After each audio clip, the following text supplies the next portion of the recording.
Cool. Thanks, everyone, for coming to the Make Fancy Dumb Stuff panel. Do you want me to wait, John? No. No? No, they're here. Hey. So, I want to start with some introductions, starting with Tim. Tell us who you are, what you've made, hi. what's the material. I'm the wild card that's not on the actual description, so if anyone wants to leave after I introduce myself, it's totally fine. Tim's our celebrity guest. No, don't oversell this. No, he is. Hi, so I am from a studio called Sensible Object. We make games that have technology inside them. So this is Beast of Balance. I'm going to tell you a little bit about it. The reason I'm on here is because I want to share a little bit of what it's like to try and make a game that exists as a board game and a video game, and it has electronics inside, and how the hell you approach something like that, and how you make it. So I'm going to show some pretty pictures and take some stuff apart and pass it around. Hi. Holy shit. Right, look at that. Awesome. Try and get this through customs. No. Oh, we'll get into it. Don't worry. Maya. What's up? What? Who are you? Introduction. Yes. Hello. My name is Maya. I am the sole employee at Secret Hitler and Inhuman Conditions. I was also the sole employee at Homestar Runner for 4 months, which was pretty fun. I worked on the Kickstarter campaign for Trogdor, the board game. I'm kind of like that person that you get when you need to run a Kickstarter for a board game. It's me, and I will help you raise money and have fun things and build a community. I am a community and operations manager. I think that's my contribution to this panel. Right. Yeah, and I mean, you've definitely been involved with making a lot of things with different materials.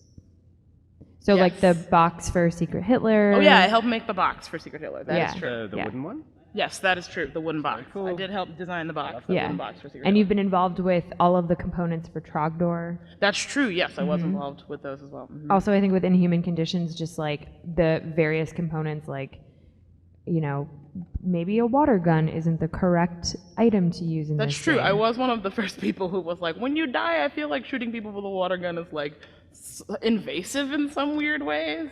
So we got rid of the water gun, which is lit. And now you just like slap tables or commit murder, you know, whichever is you're down with. I think the water gun is the dumb part of this panel. Yeah.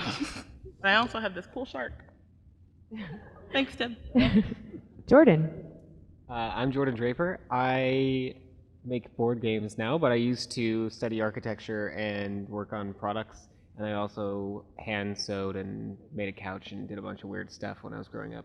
And I used all that to make games about Japanese culture in the Tokyo series. And I make small vending machines that are functional items you can use in games, washing machines, dryers, all kinds of stuff that you can play with and actually manipulate instead of just having a static item in your board game. And if I'm correct, you made recently a game with metal, right? Yeah. I also designed a game called Metal, which is on Kickstarter right now. It's fun. Playmetal.game. I haven't played it, but I backed the shit out of it. John. Hi, I'm John Ritter from Laywaste Games. We make a game called Dragoon. We make another game called Human Era. We make stuff out of metal. We are publishing Jordan's game Metal, playmetal.games. If you want to check it out, it's on Kickstarter right now. It's awesome.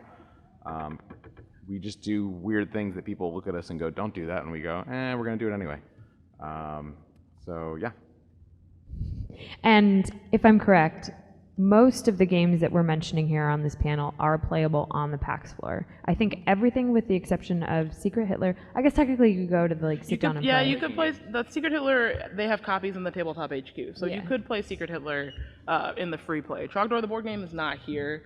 They are not con people, so they are chilling, making that game. They're also still You fulfilling. can buy Secret Hitler at the Breaking Games booth. Oh yeah, you can. We've got like a few copies left. You can also pre-order Inhuman Conditions at the Inhuman Conditions booth, which is the only way to get that before we go retail, which will be like a year or two or something like that. So if you want to, Right now? you can pre-order it right now. Yeah. I already did that. Yeah. Oh, hey, nice. Yeah. Awesome. And then we'll make sure to let everybody know. I know there's only, I guess after this panel, there'll be like 2.5 hours left of PAX before the expo hall is closed, but we'll definitely make sure everybody knows where to go to play some of these games. Yes. Cool. So we definitely have a good sort of diverse set of fancy, dumb things that have been made on the panel, which is fantastic. One of the first things I wanted to touch on, I think one of the most obvious questions are some of the advantages and disadvantages to the various materials that you all have decided to use to make your games. Jordan, I'm going to start with you, because not only have you made games with interesting materials, but you've kind of taken that additional layer of making a lot of very small components to them. What are some of the advantages of using like metal and then making tiny pieces of metal? Yeah, so every material has its own advantages and disadvantages, which usually come into play with the actual game itself and how you want to play the game. So for metal, for example, the steel balls that you can see there, they need to be heavy enough that they're going to stop rolling at some point, and that if they hit into each other, they're going to bounce off in certain ways. If those are made out of plastic, they would have kept rolling for a really long time. So it's like a specific example of when you need to think about materiality within what you're doing. And the vending machine game, the drinks that you drop into the vending machine have to bounce around and be light enough that they're going to get stuck in different positions. They're not just going to use gravity to fall to the bottom. And then there's also another level of tactileness and how the piece feels, right? So the drinks themselves are made out of PVC, and you can get PVC to be soft and rubbery all the way down until it's like rock hard solid and has like a nice matte finish. And these other components were form molded using some complex molds to get all these different angles. The vending machine itself is 3 pieces, and you have to have a sliding mold to make this, which means that things have to slide together and come apart. And the total cost just to make this game for the molds was like $10,000. And you have to think about this ahead of time and figure out, is it worth it to have this in the game? And for me, like, the whole point of the vending machine game is to have a vending machine. If that wasn't there and you couldn't functionally use it in a cool way as like a dice tower to make things get stuck and get randomized, then the game just wouldn't have been the same game for me. And I wanted to push myself to make it. So you have a concept first, and then you have to think your way through what material would be best for this, and what's the cost for this, how much is it going to be to make the molds, and then how much are the pieces going to cost after that, and then how do they feel and how do you use them in the gameplay. I think also so when I saw all of the pictures for metal come up before knowing what it was, I was like, okay, that's a lot. And also, how are they going to ship all of these different components? So that's something I actually want to throw to Tim and Maya. Tim, you specifically shipping all of the, not just like the plastic pieces for Beast of Balance, but also like the actual box design. Yeah. And Maya specifically for you, and either one of you can answer, it's totally fine. The shipping of the giant wooden box for Secret Hitler that adds weight to the actual shipping costs. What's some of your experience with, like, Tim, you building a box specifically for these different components fitting into each other, and Maya, like, dealing with shipping for a giant wooden box? I guess I'm gonna actually compare like the choice that we made for Secret Hitler to have the wooden box versus the choices that we decided to not make for Inhuman Conditions, because they're kind of married together.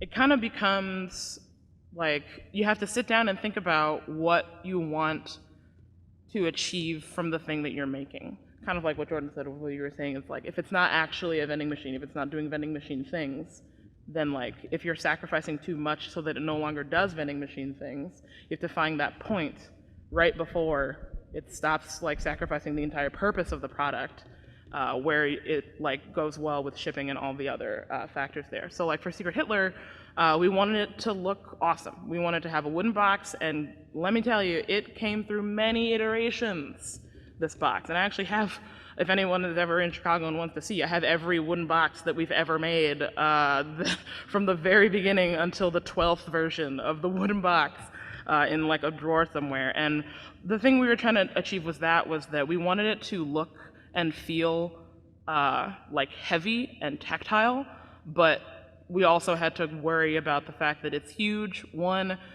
2, that affects shipping. 3, will it even fit on shelves? Like, there were a lot of questions that we had to answer, and we ended up coming to the final design that we have because it satisfies the things that we want without sacrificing it so much that it's no longer the thing we were intending for. And I'm comparing this to Inhuman Conditions because Inhuman Conditions is a game that it's pretty much all paper, but the most fun part, I think, of the game, is when you're an investigator and you're stamping human or robot for the suspect. And stamping is so much fun, like just making the stamps happen is amazing. But we wanted to have some sort of stretch goal where it was like, you get this crazy roly stamp with like a wooden handle and like all of this blah, blah, blah, crazy epic like foot tall stamp. And we were like, yeah, that's the coolest stamp I've ever seen. That's amazing. Like we should totally use that stamp. And then we were like, wait, to make this stamp it's like $70 per stamp. And then they need 2 of those stamps. And then we have to make our box enormous to fit 2 foot tall stamps. And it just became, well, what do we like? The stamping? Like we don't really care that it's made of wood. We don't really care that it's a foot tall, but we just like the action of stamping. So we settle on the stamps that we've got right now. And so that's kind of an example of like, we almost went too crazy and we almost sacrificed the goal of the game just because a stamp looked pretty. But after a while, you kind of have to check yourself and realize like, what are you actually trying to achieve, and make sure that your brain isn't going haywire to make something work that just isn't going to. Yeah, it sounds like scalability is super important. Yeah. And Tim, I'm sure you have a lot to say in terms of fitting components into a very specific box. Yeah. John, do you want to put up there's an image I gave you called main project image. It's a picture of the main project. Like I appreciate some people here may not be, a lot of you probably may not be, hang on, this is dangerous. Does anyone know, has anyone heard of this, our game before, Beast of Balance? Hey, look. I took a risk and it paid off, amazing. Cool, great, so this is what you get in the box. Well, I mean, this is everything, this is 2 Kickstarters worth of stuff. So this is the main game plus some add-ons. All of these, I'm going to pass some stuff out. Yay. Ooh, this is fun. So would someone mind coming to grab some things? I'd like to share some stuff. Ooh. I love pass around a audience couple of things, and then this here, it's a little bit fragile, but this is the guts of the main plinth. So hang on, I'll come around. This is Tim rigged that to zap all of you, by the way, so just heads up. It's a booby trap. Okay. Yeah, just like take some of this stuff. There you go. Pass it out. Pass it out. Yes. This is cool. Beast for everyone. Can we get the picture back? Yeah, there you go. So, yeah, just kind of chuck those around while you go. It's nice to have stuff to hold in your hand. So, yeah, you were talking about making things easy. We did not make things easy. So each of these is a multi-part plastic object. Every single piece there has a electronic RFID tag inside, and the plinth that is going around has an RFID reader, it has Bluetooth, it has a weight sensor involved, all of those things we had to design ourselves. And then to go back to Anya's question, trying to get all of that in a box is quite difficult. If anyone out there is currently working on a game, don't leave the box to the last moment, and specifically don't leave the insert to the last moment. Everybody, the first thing a lot of people do is they chuck the insert out. The insert's incredibly important because it makes sure that when the factory makes the game and they stick it on a ship and send it halfway across the world, when you take it out, all of the pieces haven't kind of rubbed together. And Jordan has a different approach to this. But Fill your box up all the way and make it smaller. That's my approach. don't do that. So next time you I have a really unhealthy obsession with good insert design.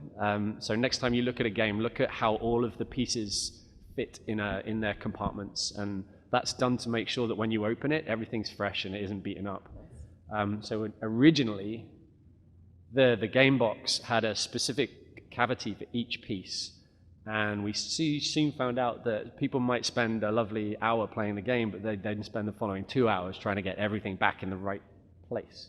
So we rearranged it to make it slightly easier. So you can go over the top, but yeah, a good insert, good packaging design. It means that you get the thing that you've spent all your money on in the exact pristine condition that it should be. So it's an art for sure. I think that's awesome. Like one of the most fascinating things to me is sort of like packaging design for some of these games, because I think it's like, well, if it's a card game, it's a standard like just a deck of cards versus a giant range of cards. But the box sizes change. If you want to do like a metal box or a wooden box or something like that, there's so many different components to it. And then speaking of metal, segue. John, I'm curious to know, like, one of the things I know about you is you are very passionate about metal, using metal in games. What is it about metal that is so interesting to you to use? So originally, when we first made Dragoon, if anybody's heard of it, let's do it, Tim. No one put their hands up, please. Oh, I took the risk and it paid off. Why you drag him like So when we first made it, one of the creator of it, Jake Given, came up to me and was like, "I don't want to use plastic." And I was like, "Okay." And he's like, "I don't want to use that much paper either." And I was like, "Thanks. That's what games are made out of?" yeah, what? So I was like, "All right. Well, what the hell am I gonna do?" So my dad does metal manufacturing for like pins and stuff like that to go on clothing, and I was like, "Well, we can try that out." And it took a lot of iterations to figure out, find somebody to 3D design it directly from the drawings from our illustrator. And it started off as, we want to use a unique, we don't want to use paper and plastic. And then it turned into, okay, this is now a thing for us and people are interested in this. We didn't come from the board game world. We told people and showed people what we were doing, and the majority of people looked at us and said, "You're idiots," basically. Like, don't do that. You're not going to be able to ship it. The cost doesn't make sense. It's not sustainable. All of these different things. And we were like, okay. And like, we would walk away from meetings and look at each other and go, "We're still going to do it." So, there were problems in the beginning because we have all our games made in China and we have the metal made in the US right now. And we pack all of the games ourselves that have metal in them, which is terrible. But it gets our name out there, which is nice. It's something unique. Plus, the feeling of picking up a metal piece is something, and like putting it down on a metal cave and hearing that noise, and it really gets you thematically going in with a dragon-themed game. That it's like gold pieces and fancy, nice things that dragons would be interested in. And then we started putting it in other games. Like we have a game about time travel where you can get a golden metal wrench and a golden metal nut that come with the games and it's usable in the game, which doesn't really make any sense. But What's the name of that game? It's called Human Era. It was on Kickstarter, and hey, they played it last night. Let me take a risk here and out now. John, leave Tim alone. Must protect Tim. So, that is why we like metal things, is because it just gives another layer of something that other games don't have, I guess. That's a really good point. Like, I don't know if any of you are like me, but I reach a saturation point when I'm walking around cons where you can't stop and look at every single game. Like, you would just be there forever. So you start to look for better or worse, you start to look for kind of gimmicks or things that just like kind of capture you and make you want to stop. And materials is a really good way of pulling people in. You still have to have substance underneath the top level surface, but materials is a nice way to distinguish yourself from other people, right? Jordan, from like a game design perspective, what is it about using the sort of non-traditional materials that's appealing to you to design games? For me, it gives a different challenge from where you're starting out from. I don't like to design in spreadsheets or like put things down on paper first. I like to get into a theme and then think about what I want the experience to be. And if I have a different material to work with, then I can start pushing the ideas of what that experience can be. Because if you're only working with paper, you're definitely going to be limited to things just being 2D for the most part, and you have to think on a 2D plane. As soon as you get 3D and you start adding in different materials and how things can interact in different ways, then you open up unexpected possibilities as well. And you can start making prototypes, and then you can play around with them, and you find things that you never would have found if you were just trying to stick to a standard medium. What is one of the most challenging pieces of material that you've worked with so far? Ooh, that's a good question. Does it have to be in games? I mean, whatever. It's chill. Yeah, all right. I mean, sewing is really hard. I'm just going to throw that out there. I upholstered a couch, and I've sewn pants for myself and done some other stuff. And that is a really, really hard material to work with because... okay, yeah, tiny clothes. I did sew something for games. Never mind. This is a prototype of Tokyo Coin Laundry. So I decided I needed to have a tiny shirt, pants, underwear, a bra, a blanket, and then a pillowcase and 2 socks in the game. Go to the white ones up there. You can see them maybe. So anyway, they're basically all done on a sewing machine, and I wanted to have the feeling of being in a laundromat, and there's just no way for me. You're going to feel like you're in a laundromat if you're holding some cards that are like, this is a shirt, and this is pants. You put those in the machine somehow by folding that card up. I don't know. So I wanted actual fabric stuff, and a lot of the games can use that in a really interesting way, such as like making a pile of clothes that you can't look through, and everybody has to figure out what's in that pile or something by just looking at it visually, and somebody can mess it up and move things around. That's something you would never be able to do if you just had cards or you just had a standard medium. And then also being able to like open these washing machine doors, put stuff in and be able to see through that window a little bit, but not see everything inside. There's a lot of stuff that comes from having these extra materials that give another layer of depth and a different way to experience the game. So there's something that I have heard from all four of you so far on this panel, and it's this idea of immersiveness, like really getting the player immersed as much as possible within the game, right? So you said exactly that, I think, which is perfect, of like, it's not just a card game. If it's about laundry, you should have actual laundry. Why do you think, what's the importance of having that immersiveness as much as possible into your games versus something as simplistic as a card game? Well, it's about giving people something unique to go home with. It's not, I mean, at least for me, like I'm not a game designer, I'm not an illustrator, I'm the person in the background that kind of gets the thing made, helps kind of drive the product design. And for me, I really want to make sure that people leave the game, even if they don't buy it, that they leave the game and it's something that they remember and it stays with them. And it's not just, you know, there's nothing wrong with cards, but it's not just cards. That it's like something else that they'll remember of. Like we have a game called Heads Will Roll. I just put a picture up of. And it's a super simple game. You just take 5 skulls and you roll them out on a table and you're flicking them around at each other. We have it available at our booth for $12. But it's something unique. Like you don't normally flick metal across a table. And it's, you know, you're doing it with these skulls, and the idea is that like you're dragons and you're bored and you're playing with human skulls. Like why would it be like little plastic bits, you know, or why would it be like a card game? It doesn't really make any sense. So like giving somebody that experience is super important to me, and then it hopefully sticks with them and they remember you, and you know, from there it goes on. I'm sorry, Maya, were you going to say something? Well, yeah, I was just thinking, I mean, I just think it's way more fun to play a game if it feels like you're in the game. Like, I feel like it's also easier to visualize, like, strategies for the goal of the game if you feel like you're in the game. It just, immersion is really good for, I don't know, just like being able to play the game is easier if you feel like you're in it and you're involved, and it's not just like a game you're playing. I feel like there's a desensitization that happens if it's just like, here's Jax, and we're playing Jax, and it's me playing Jax. Like, it just kind of disassociates itself from, like, I'm a dragon, and I want gold, and here's my gold, and I have all of it. Like, it's just kind of like...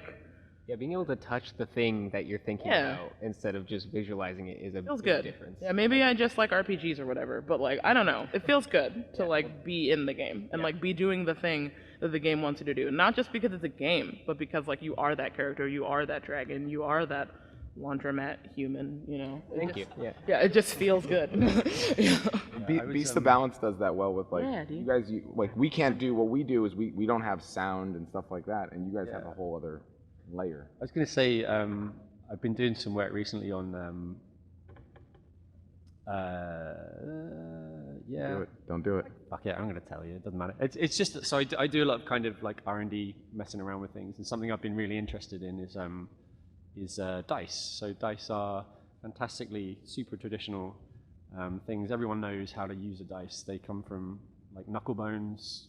They've been around so long, and you don't have to read a rule book to know how to use a dice. And they're very fair. They're incredibly fair. That's one of the key parts about them. And I was looking at the way that video games use dice, specifically when you get like a tabletop game that translates to a video game. How do they treat dice? And some of them do it in a really like skeuomorphic way. So they'll have a 3D render of a dice and they chuck it, even though that thing doesn't exist. It's just a number generator that's pulling a number out of the air. And some of the games don't have those physical dice. They just have a number that appears. And I was talking to some designers who went that second route, so they just flash a number up, and they said that they get feedback saying that people don't believe that it's a real random number because they can't see the dice. So they had to go back and put a fake dice in just so that we associate it with the thing we know. So like it goes back to tactility, and we like there's like a kind of ritual in throwing a dice or having some like physical interaction with a game. So ours is easy because you have to touch things to play with it. But you know, if you are working on a game that exists, for instance, fully as a card game, maybe like next time you play test it with people, observe their body language and look at how are they kind of sat back like this, or they sat over really engaged. And if they are disengaged a bit, you can look at the tools you're giving them to interact with what's in front of them, and you can give them help. You can put things in front of them that are going to like really make them lean forward and have fun. And you said you're not a game designer. Come on, Tim. That's exactly what game design is. Maya, didn't It just feels like a load of words. didn't Secret Hitler have that problem with the Hitler card where it was getting worn down a lot? I remember. General? Yeah, I was talking to Tommy, and he was talking about how that's why you guys had the envelopes, I think, because the Hitler card, people were fiddling with it because they were so nervous, and it was getting worn down. So like people would have their Secret Hitler game, and it would just have a worn down Hitler card. Yeah, and it was the Hitler and all the fascists, because people would always like go back in their envelope and check because they forgot or something. I assume they didn't forget, but it was one of those things where you just go back and check, and they were just constant rubbing and touching and constant, which is part of why also we tried to make our cards really high quality so that wouldn't be a thing anymore. But the envelope was like a huge fix for that, because it wasn't constant like face up, face down looking. Like the Resistance doesn't have envelopes, but like you guys thought about that, you played it. But it's also weird. So the copy that I've got, it's got these really nice little brown envelopes, yes. and then with the wooden like placard things, it all goes together to kind of create this feeling that we're in a war room, and we're sitting around. You know? Yeah, that was a lot of that design was Mac. Mac is just really good at like pulling together an art world that you're supposed to be in for a game. He's very congruent when it comes to aesthetics of a game, and he just knocked it out of the park with Secret Hitler. He also did Inhuman Conditions. Like it makes it look so spooky. I don't know how he does that stuff. Yeah, I think also the immersion comes just with like, it's not necessarily as soon as you play the game, but it's also seeing the components that need to be put together to start playing the game. That's such an important piece, which leads me to my next question, which is something John touched on very quickly. I think, Maya, this might be a little bit of a different question for you, but I still want to pose it to all of you, and I'll explain. So, when you're making games with metal, and you're making games with wooden components, and you're making games with RFID chips, is that correct? And Bluetooth and all these other different, just like there's so much going in there. I'm sure you all have heard from people, maybe you shouldn't do that. Maybe you should do this. Maybe you should scale down. I'm sure it's a little bit different with Secret Hitler of like, maybe don't make a game about Hitler. Well, we also had maybe don't make the board so long. Like people really wanted us to make the box smaller and have the board be a folded board that you would unfold every time. But like we found in playtesting that just the more unfolding and folding, it just broke. And we didn't want to give someone something that we were like, oh yeah, this is gonna break after like 10 games, and then you're gonna have to get another one. Like, you're gonna have to tape it or something. Exactly, and like that totally, one, your game is now ruined. Two, it ruins the aesthetic. Like now there's tape. Like, do war rooms have scotch tape? Like, probably not. Like, it's one of those things where, so we did actually. Yeah. Was involved in. So I think that's a really good example of sort of like answering and questioning even yourself. Like, at what point do you just listen to people who are saying don't do this versus like listening to your own gut saying like, no, I can do this? In contrast, listening to people's like options or opinions versus like, no, I know this is the right decision for my game. I know this material is the right decision for my game. I know these like specific components are the right version. At what point do you listen to your gut versus listening to everyone else? Jordan. Sorry, can I go? No, reaching in. Go. I'm just leaning. I think John and I are so polar opposite on this, because John is like, I'm going to ask everybody all of their opinions, and then I'm going to weigh all of that, and I'm going to make a decision off of that, which is a very smart way to approach things. But I do the exact opposite, and I think when I have a good idea, the only way I'm actually going to do it is if I don't talk to anybody about it and don't listen to anybody who's like, that's dumb, or you can't do that, or it's going to be too expensive. If I talk to everybody, they're just going to try to talk me out of it most of the time. That's how I feel. So I just wait until I get it done, and then I test the design with the thing and then see if it's a good idea. Yes, that's the complete opposite of me. I am very much an advocate of if you don't know something, admit it and talk to people. Or if you're unsure, just go talk to people, go ask people. There's a bunch of people in the, like before I got into the game industry, I would just ask friends and people that I like kind of knew about production things and just ask them random questions. But yeah, I mean that's one way to do it is just like go do it. And if you, I mean we failed on a bunch of things for sure. There's things we would never do again, like packing thousands upon thousands of games all at once, shipping our own games. There's definitely creation things like types of metal and stuff like that we wouldn't use again because we tried to, and I thought it was a good idea, and I asked people, and they, so you can still fail either way. There's no way to not fail. I never fail. You always fail. You have to fail. Yet. I think I'm with John on this one. I think Jordan's crazy for... I mean, one example, real quick. You were wrong about something. So with the metal balls, with the metal balls in metal, they were originally smooth. No, they weren't smooth. They were textured. They were textured. Sorry, they were textured, but they weren't sided. They didn't have like 47 sides, right? They were all like roughed up. Yeah, it was. And I suggested putting sides on them. Yeah, it's Fight. This is brilliant. Yeah, I mean, it's a good point that like you can. First of all, I like asking people for opinions and advice on things for sure. Yeah. But sticking through to a vision sometimes, like. Yeah, this wouldn't exist. This box is ridiculous. This is a folded seal box with a stamp, and it's welded on. It's welded on the sides. Awesome. No one, like Jordan, came to us with this idea and was like, "Hey, I want to do this thing," and I was like, "That's silly. Why are you going to?" And he was like, "Nope, this is how we're going to do it. I'm going to do an entire. I mean, I'll just tell you." There was a point too when we were getting quotes back in this box, we were like, oh, this game is going to cost like $40 to manufacture. It's going to be stupid. The highest quote we got from the manufacturer was $55 at one point. Yeah, and John and I were going back and forth looking for quotes for months at a time, and we had options to make this like a tin thing that you just folded open the top, and I was adamant that like an Altoid box, like an Altoid box, you open it up. Yeah. Like that's fine. Like Mintworks is a good game, but this is a 1.5 millimeter thick telescoping box. 1.5 millimeters thick is like the normal thickness of a cardboard box that you get, except it's steel, and it's ridiculous. It weighs like a pound itself.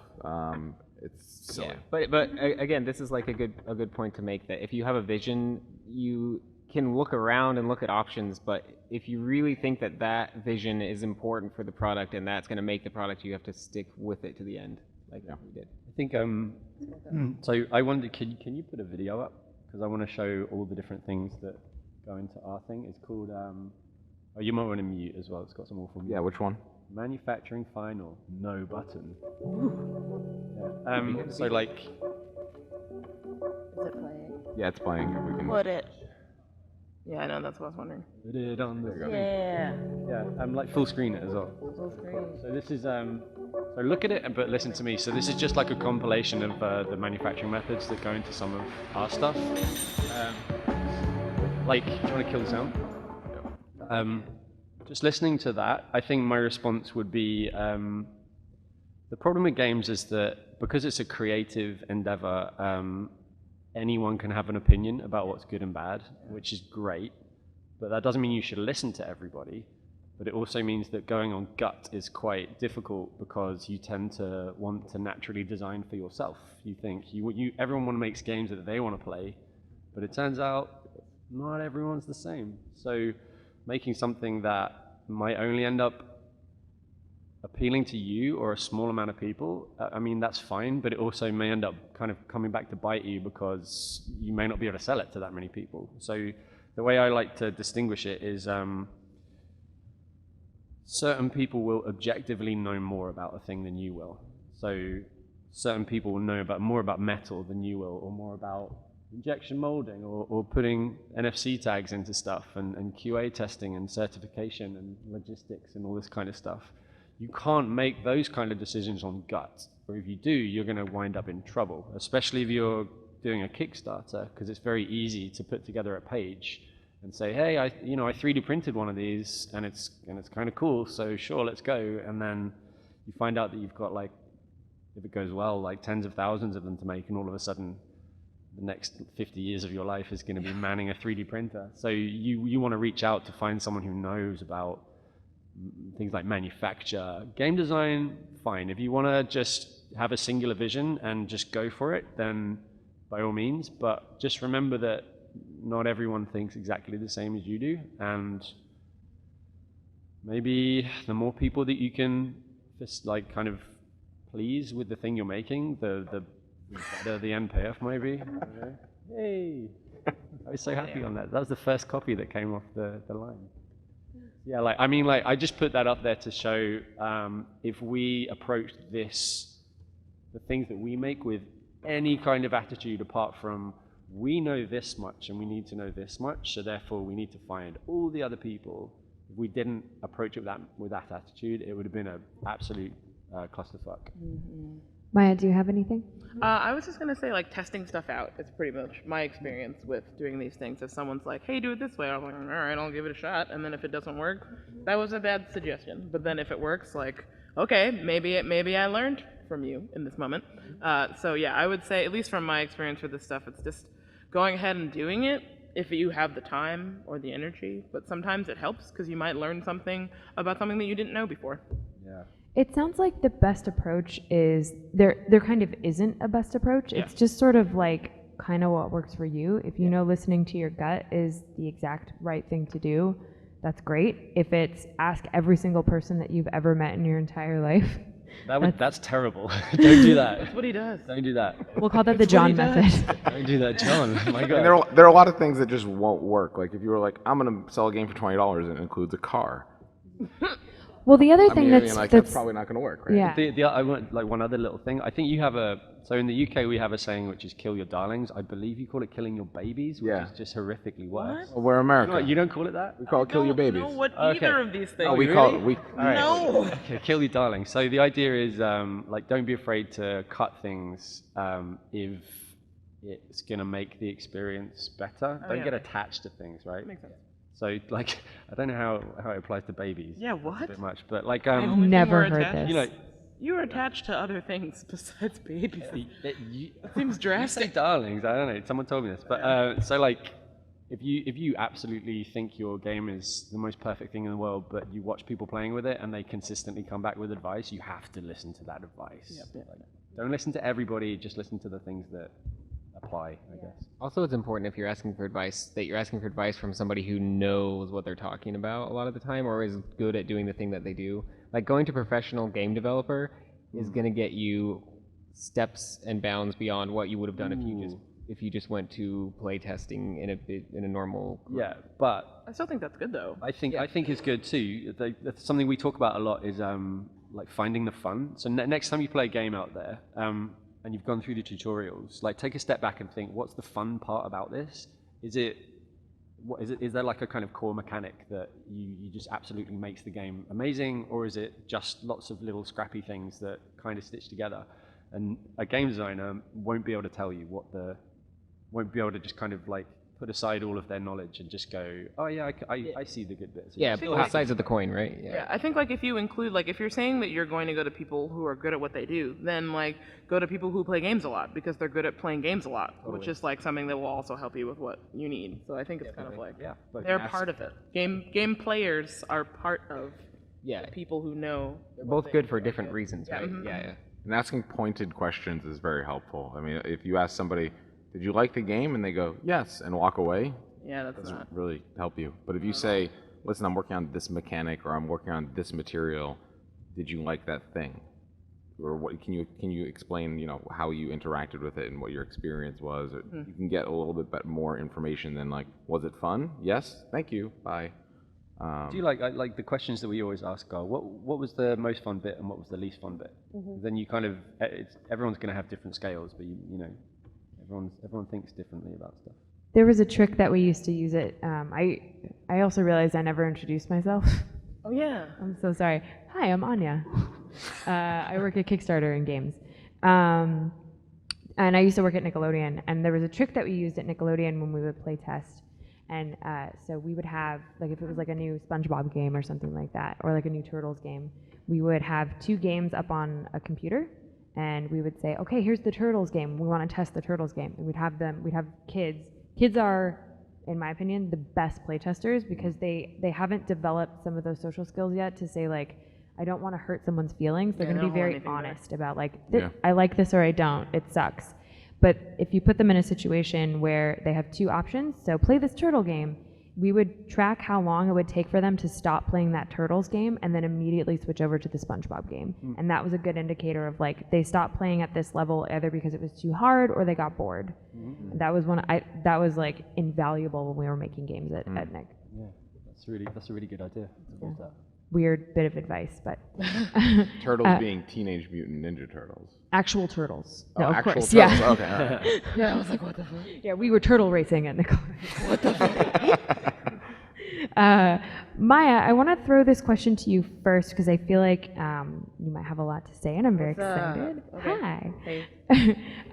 What was one of the most surprising aspects of using the wooden box that you didn't anticipate? If that was perhaps shipping or actually like fitting the game into the box, what was like something you didn't see coming? Oh yeah, so I think it would be fitting the game into the box. That's the best, at least for me, that's the best part about the wooden box. Because the wooden box is a great addition to Secret Hitler, but it's not something that like takes away from the game, and it's not so awesome that the actual game of Secret Hitler then takes away from the box. Like, you can totally have just as much fun with Secret Hitler without the wooden box, but the game just fits so perfectly in the wooden box. It's like they're long-lost twin brothers separated at birth, and like now they're back, and it's like, yes, we're playing Secret Hitler. It's literally the cardboard box inside a wooden box. Yeah. Like the wooden. Yeah, it's not like you have to. It's not like we created like a separate version of the game that goes in the wooden box with like a different insert and like all of this nonsense. Like, we literally just take the game and it just like slowly sinks into the wooden box, and it's like. Can you put up the video for this real quick? I have a video of this. Well, yeah. I do. A little walkthrough I just found. Was this were these custom dimensions, or was this like you just found a box that was perfect? No, once we had perfected the actual box for Secret Hitler, the wooden box was a big question of like, should this change what we've already got? Should we just have an insert inside of the wooden box? Like, should that be a thing? But we ended up deciding that like having too many SKUs was not what we wanted. Like, we did not want to have a bajillion different parts and pieces going into this game. Like, we've already perfected the game by itself. Why make that more complicated by adding the wooden box? So we just made sure that the wooden box could just fit the regular game, and so it was like a match made in heaven. And custom box sizes are not. I mean, I know Nightmare. you don't do custom stuff or standard stuff. You only do custom stuff. Who are we talking to? Jordan. Okay, yeah. Like your box sizes. Like, you have your set box sizes that you've made. And I think that's super important. Like, it's a thing that a lot of companies don't really do, is like, these are my set sizes. Yeah, or a lot of companies will do that with like a few games, and then they'll break the rule every once in a while. Even the leaders of the industry that are doing that have broken the rules quite a few times. And I think for branding, from a branding standpoint, which is something I think about a lot, having a standardized box size just identifies you, even if everything was just a white box or whatever, and there was very little on it, but like some black printing or something. Like, everybody would know exactly what your thing is from a distance from seeing them together as a group. What's a surprising aspect of like some of the materials that you've worked with that aren't traditional materials used in games? Me? You. Oh. Sorry. As far as boxes or anything? Just anything really. I mean, sewing, for example. Okay. Yeah, let's see. I mean, I'm coming up with some new ideas for the material series that I'm excited to explore into. And those boxes are all going to be two-piece telescoping boxes, which is like the thing that I wanted to stick with. When you start using different materials for the same thing, you start realizing exactly what the challenges are within those groupings. So I'm making one out of rubber, which I'm excited about. And Tim might be helping me at some point. Maybe. We'll see. Yeah. It's a silly idea. It is a silly idea. So, yeah, I'll give a little teaser on this. I want this game to be inflatable. What? So that's and this exact thing always happens to me. Like, when I told this to my project manager at Panda for manufacturing stuff, he was just like leaned back in his chair and was like, I don't know what's happening right now. But I don't know what's happening right now. Inflatable Plus, when you games, told that's me what's this, happening right now. I'm I excited. said this to you. I was like, rubber and inflatable, and you're like, yeah, it's really easy to do. I'm excited. well, it's doable. So it's a tire? Well, you'll see what happens later, but basically, you'll be able to pump up the game. What? Okay. Yeah. Wait, when is this come? When are we going to be able to see This this? is so Okay, cool. okay, hold on now. If you say it, it means it has to be a thing. I think my words were this morning. I don't think I did words. I kind of went, That's a yes. That's a yes. Yeah, actually, this is a really good point. I tell people my stupid ideas when I think I can't actually do them in order to force myself to commit and do them. yeah. That's Tim, you're not forced onto it, but now Jordan is. Just don't commit to a Kickstarter or anything. Oh, no, do it, do okay? Wait, but Tim, why do you think it's a bad idea? Ooh. This particular thing? Yeah. No, I don't think it's a bad idea. No. Am I blowing your spot up? Sorry. No, it's like I kind of work with the idea of starting with the crazy idea, but being very aware that the actual thing that you may end up making may be significantly less crazy, as long as it kind of embodies the original idea. It still makes people go like, what? I mean, if this is a blow-up game, like, I mean, I'm yeah, down. sure. It's gonna happen. This is so excellent. I don't doubt it's gonna. Yeah, we'll make it happen. He's on board. Thanks, everybody. Hey! That's really the only reason we're doing this panel. Was to get Tim Do on you board want with Jordan. to take pre-orders? Why not? Like, go on. We're not that far. I'm first. Okay, my turn. So good, I guess, good. Tim, this is a question I want to ask you because I just kind of love your reaction to Jordan's idea. Two questions. What is one material that you will never work with? And what is one material that you, at some point, would like to work with? Cyanide. No.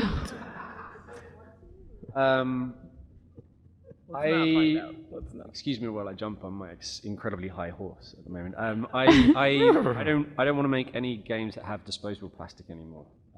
So people can get a little righteous about the idea of using plastic. There's nothing wrong with using plastic as long as it's used in a responsible way. So the factories that we work with, I go visit them. They're all very well regulated. Go check what they do with all their waste plastic. You check where it comes from. You check the quality and the grading.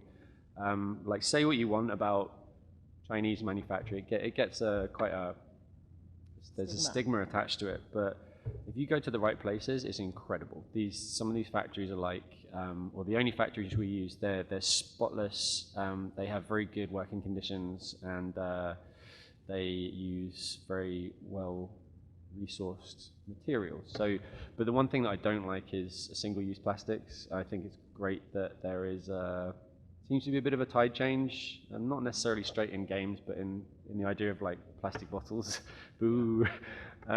So yeah, I don't want to be making anything that involves like you open it up and it's got an insert that you chuck away. Caveat: this comes with one. I'm trying to get rid of it. Trust me. Yay. But the last game we did, it had entirely card packaging, so the insert was made from printed card. And I think, like, you know, again, if you're making a game, you need to be responsible for the things that you're making. So even down to where do you get the card stock from? Is it recycled paper? Could it be recycled paper? Virgin white bleached paper is incredibly harmful. So think about all this stuff, and also think about the fact that players are more interested in where these things come from, so you can actually use it as a like a back of the box sales thing, you know. So yeah, Tim, Marketing thing. can I ask Tim a question? I will allow it. Jordan, please. Yes. Maybe nobody cares about what I'm about to ask you, but so when I made like Tokyo Metro, for example, a lot of there's so many like little custom pieces here and there that have to be bagged up when they're made and assembled. And I told them, do not put more than like this number of plastic bags in my box. And no matter how many times I try to push the manufacturer, like they have to sort things differently and bag them differently, and they just say it's impossible to avoid it. Yeah. And how do you get around this issue when you're dealing with manufacturing, you're dealing with packaging, like to stop that extra waste from happening and make that work? So they're always a factory's always going to want to. They have their own criteria when they're making a thing, and that generally is we need to make sure that when it leaves the factory, it's exactly as it's supposed to be. Otherwise, it will get sent back.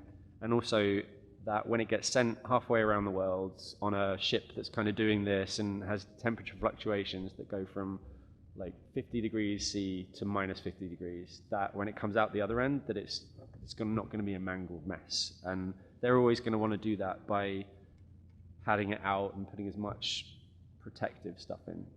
So the answer to your question is you kind of try and educate them as to why you want to do it this way, and then you work with them to try and find the best alternatives. So like baggies are fine because they're reusable.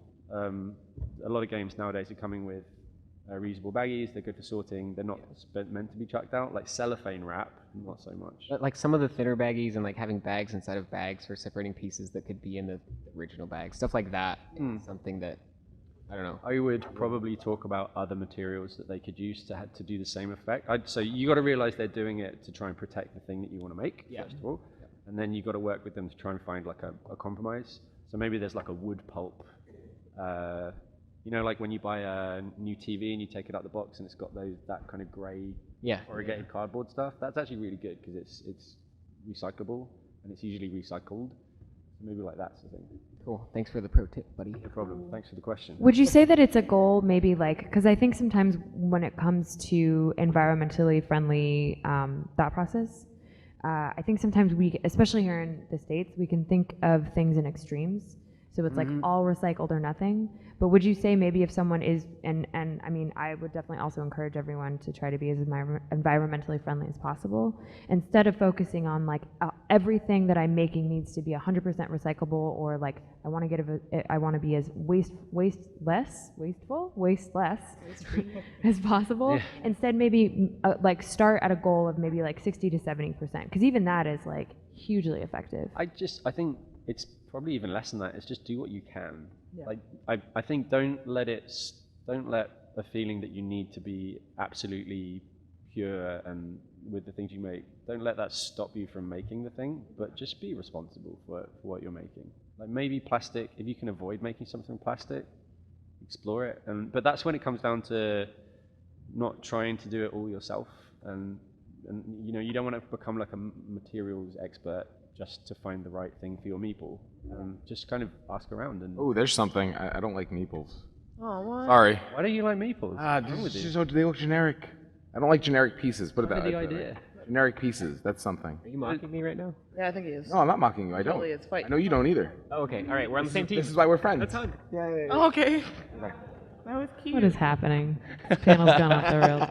Okay, so John, I'm gonna ask a similar question. Yes. What is a piece of material or an item that you have not used, Meeples. but that you want to use? That I want to use. Oh. Yeah. How dare you not let me finish? I think glass is pretty cool. What the fuck? But it's kind of dangerous. Yeah.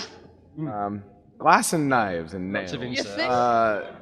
John tried to get me to put a knife in the game that we did on our panel last night. And I was like, no, John, we're not going to put a knife in John, it. no. Oh, right. He also tried to give you his keys. So. Yeah, I tried to give you my keys for a game that he was going to give away, and I was like, oh, right, I need my keys. So I can't do that.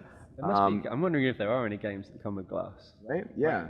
Like, I mean, it's not safe. You have to put warnings. A game that is supposed to turn up broken. No, I'm sure that there are... It's like reverse legacy. Smart. That's a new...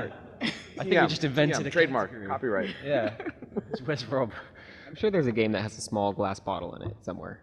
Maybe. It must be, Oh, right? like a vial or something. Sorry? Yeah. Oh, marbles of are glass. Oh. Yeah, like little magic counters of glass. marbles are marbles. That's its own material. No, that's not how that works. That's not. Yeah. Sand timers. There we go. Yeah. Oh, Those can be plastic too, though. Yeah, they can. You have. Yeah, they're I different. just want a game that comes original, with a John. sheet of glass. Just a sheet of Just glass. a sheet? A sheet of glass. I don't know. I'm not a game designer. I don't know.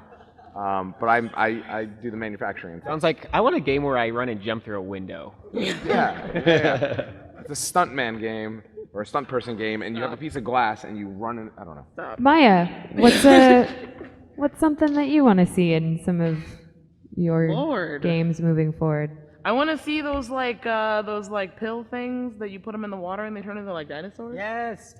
Oh, yeah. Maya, do you want to make a game together? Yup. Yeah, I want to see that have some sort of. Hang on a minute. Wait. Game. Go again, because I you wasn't miss those? I wasn't Do they not expecting have you those to- at No, I I was expecting something like maybe. No, yeah, I want to see those like pill things that you put them in the water and they expand into other stuff. I would love a game that has It'd be a something to legacy do game with that has that. little pills. No, I think we can repackage those back into pills somehow too. Yeah, that'd be cool, That's too. the challenge of the game. Yeah, that'd be something I would like to work with. I don't. Well, this is trademarked and copywritten, and So you want to to change science? Yes. Cool. Yeah. Yeah, I Cool, don't think dum-dums. there's anything that I've worked with that I like don't want to work with. I'm feeling good about Yeah. the things I've worked with. Cool. Jordan, what about you? Hooray. Can you repeat the question? Yeah, no, totally. What's I mean, I think we touched on this a little bit earlier with you, but I think, almost an hour in, what's a piece of material, an item that you haven't used yet that you're interested in using in one of your games moving forward? I would love to use titanium, because titanium lasts for an incredibly long amount of time, and it does not degrade very easily. Like a lot of old camera bodies from the 60s and 70s were made out of titanium, and those things just look immaculate today, and they've gone through thousands and thousands and thousands of moving parts and pieces going around. So making something out of titanium that had the purpose of lasting forever as a game, I like to think about my games in how long they will potentially be around for, and like for what reason would they ever leave? Like, is it because some components get broken or lost, or because the box is mutilated, or whatever happens gets squished in your bag? Like, what's the lifespan of my game based on the material that I'm using? And titanium has been one that's on my mind for a while, but I have no idea how I would use it or why I would at this point. How different is that from using that for metal? So we had the opportunity. no, we didn't. Let's go. Titanium is so Let's expensive. go. Yeah, well, steel is super durable as well, and probably will last, multiple lifetimes at least. Titanium would probably just, double or triple that, I would think. But it depends on what you're using it for, and like how much you're touching it and what its conditions it's under, for example. That totally makes sense. So we have about 4 minutes left, and I wanted to, this might be a disaster, and so if it is, it's totally fine. But I wanted to game isn't the right word, but I did want to play kind of a little game with you all. So I have a list of items and materials that I have written down, and I'm going to say them out loud, and I want you, based on your expertise, to tell me what you would do with these items in terms of product design, if perhaps you're more product design focused. How would you message things to the community if you are community manager focused? That's me. I found you, yay. And how would you design a game around this material, perhaps if you're more game design focused? 5-second answers? Shotguns? Yeah, like just rapid fire. Okay.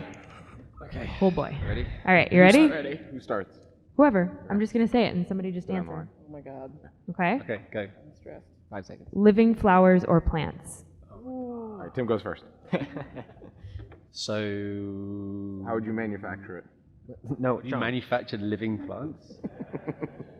What about if you could? Okay, I think we're going to go into the realms of science fiction here, but fuck it, let's do it. So, what if I could, 23andMe, the DNA thing? What if I do that and then they then send me like a little arboreum that I have to grow based on my gene sequence, and then it's about us playing a game, Yeah, I'm trying down. to raise. It's like that tree game, right? But it's in real time. Like photosynthesis? Which is cool. Yeah, like that one. I'm easily bought.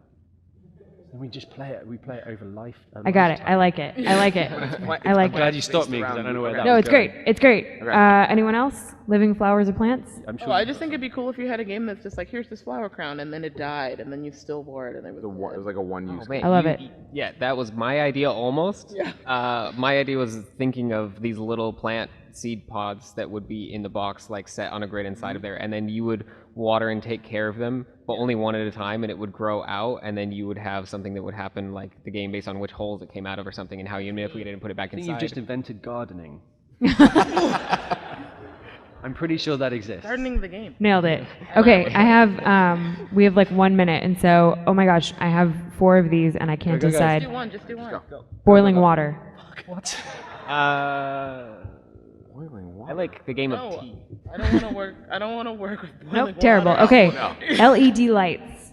Oh, terrible. They'll never take off. Terrible. No. Nope. Too complex, too high failure rate. You know what's funny? I wrote down rubber. Hey! You knew. Okay, last one. Last one. knew. Barbed wire. What the fuck? So that would fit in perfectly with my glass game. Yeah. Can you One put person would hold the boiling water? glass, one Can you person would also hold the put barbed boiling wire, water and they in would the just glass high-five game each with the other and barbed just wire? see what happens. That would work great. This is a ridiculous Look game. at Tim. Tim's like, no, I hate it. I'm just trying to think of one thing. I have really good insurance. Oh my god, you Okay. better. Gordon's digging deep. Come on, we've got to get Barbed one good wire. thing. Does anyone have any ideas for a game around barbed wire? No. Oh wait, he does. Yeah. Pamela Anderson movie. Plot twist. Wait, what is it? Medic, yeah. Oh, That's not a game. That's real life, right there. That's RL. Awesome. Well, I think if anyone has an idea for any of these ridiculous items that I just brought up, we are all going to be outside of the theater. So thank you so much again to all of our panelists. Can I say one thing? If Yeah, of course. anyone is working on a game and they are, I say this at the end of every talk I do, if anyone's working and they're stuck on something that they think anyone up here might, I'm speaking for all of us now, anyone might be able to help with, reach out. Oh, yeah. Maybe pop the things back on the screen. Like the only way we get better at doing the things that we do collectively is by sharing knowledge. So any questions now or later, do it. The industry is a very open place for the most part. Like, if you have any questions, just walk Yeah. up to people and ask questions. And Tim will be at the Beast of Balance booth, booth number. Cool. above Maya will be mine. at the Inhuman Conditions booth. Do you know the booth number? 2539. Okay. Jordan, where will you be? 2439. Visa balance is Oh right. yeah, we're next to him. Cool, yeah. And you'll be at the Kickstarter booth at 4 p.m. We're at 2233. And John will be at the Layaways booth. 2433. We're John won't honestly be at the all Layaways. kind of I won't near be each there. other. We're kind of, we're actually all in the same We're area. really, really close. Yeah. Cool. Anyway, thank you all so much for coming. Thank you to our lovely PAX enforcers, always, always, always. And thank you again, panelists. Oh, could I get the bits and pieces back? I've got to try and sell this thing now.